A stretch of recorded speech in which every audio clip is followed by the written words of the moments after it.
दोस्तों, माता पिता जब भी अपने बच्चे को पहली बार किसी स्कूल में दाखिला दिलाते हैं तो उसके पहले वो कुछ चीज़ों को लेके इंश्योर होना चाहते हैं। जैसे विद्यालय में पढ़ाई का माहौल, बच्चों की सुरक्षा। इन केस बच्चों के साथ कोई घटना हो जाती है या कोई बात हो जाती है तो उस स्थिति में विद्यालय प्रशासन बच्चों के साथ खड़ा रहे, ये माँ बाप श्योर होना चाहते हैं। नमस्कार दोस्तों, मैं आपका दोस्त और होस्ट मोहन पटेल और क्राइम क्रिएशन बाय एमपी में आपका बहुत बहुत स्वागत करता हूं। दोस्तों, आज की जो सच्ची घटना है वो है भारत की आर्थिक राजधानी मुंबई। उसका एक इलाका है कांदिवली। कांदिवली वेस्ट में एक बहुत ही प्रतिष्ठित स्कूल है, ठाकुर इंटरनेशनल स्कूल, जो सिर्फ मुंबई ही नहीं पूरे हिंदुस्तान में प्रतिष्ठित है।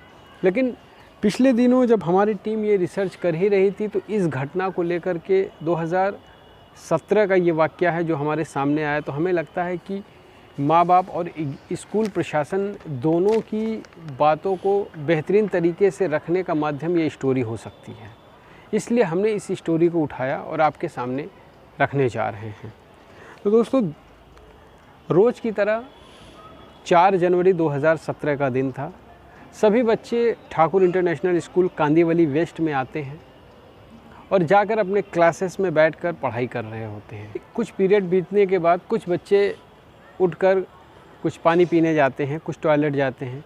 उन्हीं में से सीनियर केजी की 5 वर्षीय छात्रा जीविका बेतहाशा चिल्लाए रोए जा रही है और जैसे ही आवाज़ होती सब लोग उधर की तरफ भागते हैं और देखते हैं कि जीविका के बाएं हाथ की छोटी उंगली, जिसे कानी उंगली भी कहते हैं, कनिष्का उंगली, दरवाजे और उसके फ्रेम के बीच में आ गई और तेज़ी से बंद करने की वजह से दरवाजे और फ्रेम की धार की वजह से उसकी ये उंगली कट के बिल्कुल अलग हो जाती है।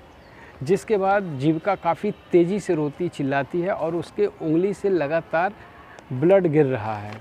जिसके बाद स्कूल प्रशासन भी बच्ची को उठाकर फर्स्ट एड रूम की तरफ ले जाते हैं और कटी हुई उंगली को नल के नीचे रख के उसे पानी से धुल दिया जाता है। और धुलने के बाद भी ब्लड नहीं बंद होता तो उसमें कुछ मेडिसिन लगाकर, उसमें टेप लगाकर उसे बांध दिया जाता है। बांधने के बाद भी जीविका का रोना लगातार जारी है, जिसे देखकर स्कूल प्रशासन के हाथ पांव फूल जाते हैं। इसके बाद स्कूल प्रशासन तुरंत उनके गार्जियन को फ़ोन करते हैं। उधर फ़ोन जीविका की माँ रिसीव करती है और उन्हें तुरंत फ़ोन करके बताया जाता है कि आप जितनी जल्दी हो सके विद्यालय पहुँचिए। जीविका, इतना कहने के बाद तुरंत फ़ोन कट जाता है। जब तक जीविका की माँ कुछ पूछ पाती तब तक फ़ोन कट जाता है और इस हड़बड़ी में जीविका की माँ तुरंत घर से निकलती हैं और ऑटो लेने के बाद स्कूल की तरफ चलती हैं। जब ऑटो में बैठती हैं तो फिर एक बार फ़ोन आता है कि आप अभी कहाँ पहुँची हैं, जल्दी से निकलिए, विद्यालय पहुँचिए। इस बार भी जब तक जीविका की माँ कुछ पूछ पाती तब तक फ़ोन कट जाता है। इधर जीविका की माँ की हालत और ज़्यादा ख़राब हो रही थी, क्योंकि बार बार स्कूल से फ़ोन आने की वजह से जीविका की तबीयत के बारे में उनको बहुत ज़्यादा चिंता हो रही थी। जैसे ही जीविका की माँ स्कूल पहुंचती हैं, गेट पर ऑटो से उतरकर तेज़ी से स्कूल के अंदर जाते ही वॉचमैन से पूछती हैं कि किधर जाना है, तो वो फर्स्ट एड रूम की तरफ जाने का इशारा करता है। और इधर पट्टी बंधे होने के बावजूद भी उसके हाथ से लगातार ब्लड रिस रहा है और स्कूल प्रशासन का गैर जिम्मेदाराना रवैया, कटी हुई उंगली को उठा करके एक प्लास्टिक की थैली में बांधकर एक तरफ रख दिया जाता है।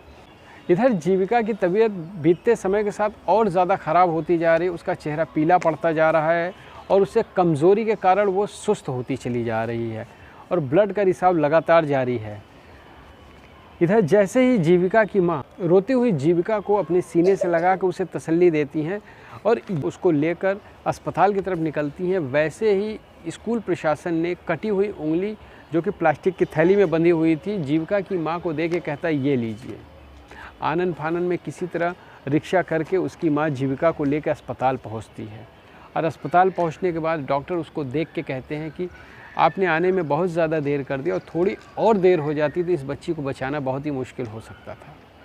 डॉक्टर तुरंत ऑपरेशन करते हैं। ऑपरेशन करने के बाद बच्ची के हाथ में टाका लगाकर उसे पट्टी करके नॉर्मल वार्ड में शिफ्ट करते हैं और डॉक्टर पूछने पे बताते हैं कि जहां सामान्य तौर पे बच्चों का हीमोग्लोबिन यानी कि ब्लड लेवल 12 से 14 होता है, लेकिन उंगली कटने और लगातार खून के रिसाव के कारण जीविका का हीमोग्लोबिन 6 पे आ गया था।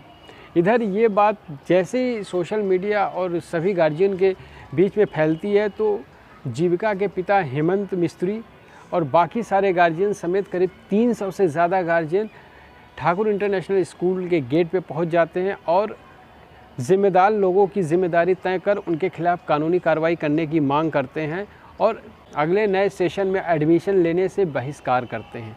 जीविका के पिता हेमंत कांदिवली थाने में स्कूल प्रशासन के खिलाफ 338 आईपीसी की धारा में केस दर्ज करवाते हैं। केस के जांच अधिकारी हैं नियुक्त किए जाते हैं मुकुंद पवार, जो कि वरिष्ठ पुलिस अधीक्षक हैं।